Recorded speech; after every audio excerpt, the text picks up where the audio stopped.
It's official, Harry Potter is coming back in full force. A 7-season series that will be on HBO Max, or I guess just Max now. It has not been confirmed what it's going to look like, and honestly, I'd prefer it to be animated, really in the style of Klaus, but that's just me. Chances are, however, we will be getting live action, much like the films that in my mind are perfect, and although I can't really picture anyone else in these roles, I have put together a list in the last couple years about who could take on these iconic roles. I went through the adults and every single main character within the series, and now I'm circling back to the children. Last episode I took a look at the Golden Trio, and today we're tackling a couple more who are important. So today we're tackling Draco, Neville, Luna, and Ginny. So let's recast Harry Potter for today.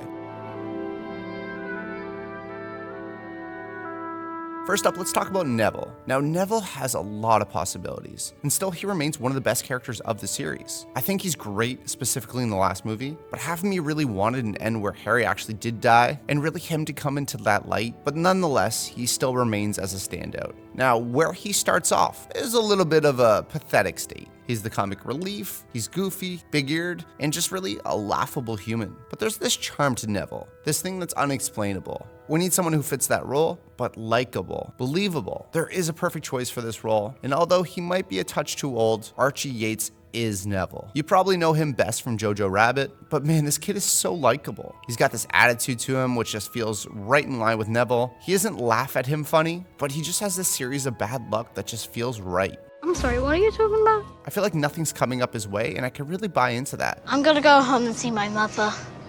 I need a cuddle. Nothing makes sense anymore. Yeah, I know, it's definitely not a good time to be a Nazi. Archie is already really well known, but I think he fits this role like a glove. So Archie Yates as Neville Longbottom. Next up, let's do Draco Malfoy. Another one that comes in strong at the beginning and really the end, and in the middle doesn't have a lot to do. Now, it's important that he feels like he comes from wealth, that he has this feeling that he could just have whatever he'd like. It's important that there's a look that attaches to that as well, that air of being better than everyone else, even at this really young age. I ended up on Felix Jameson, who was in Raised by Wolves, and really has the look here. He really stood out in the role and really brought a good presence. Felix in this role doesn't overact and plays it really subtle, which is a real big drawback for a lot of child actors. He seems that judgy, but also you can see that hint of what he's going to become, that little bit of a misunderstood character. And with more time in the series to play around with that, Felix can really round that out. Could we bring Campion? Don't see why not. So we don't have to treat him like the way we treated atheists on Earth? No, we don't. Is Dad gonna come on the adventure? Do you want him to? Yeah. But I'm sure he's got a lot of important stuff to do here. Could we go without him? So Felix Jameson as Draco Malfoy.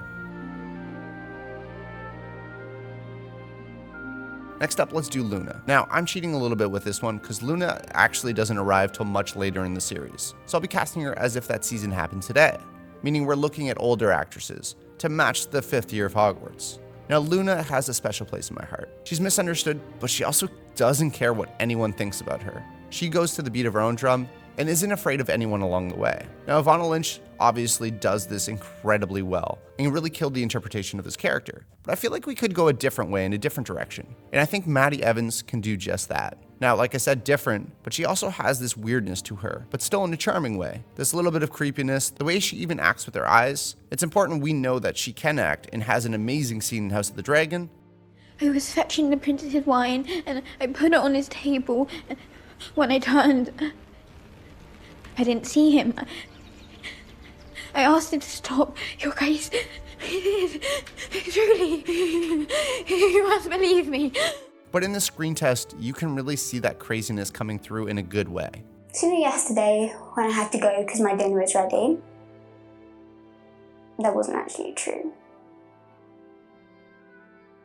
Remember when you told me that lies make us feel better? You were wrong. Which is why I'm telling you the truth.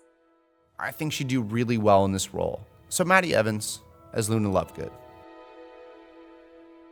Lastly, we have Ginny. Now, Ginny is very hard because she needs to be very, very young at the beginning of the first season. And then she has a pretty major role within the second. Now, she needs to feel right, but also grow. If I had my way, we'd leave her out of the first season completely, and then cast her when she's a little bit older. We know her range. We have a little bit more maturity to play with. If I had to cast Ginny right now, I'd go with Sophia Clifton, who definitely has the look.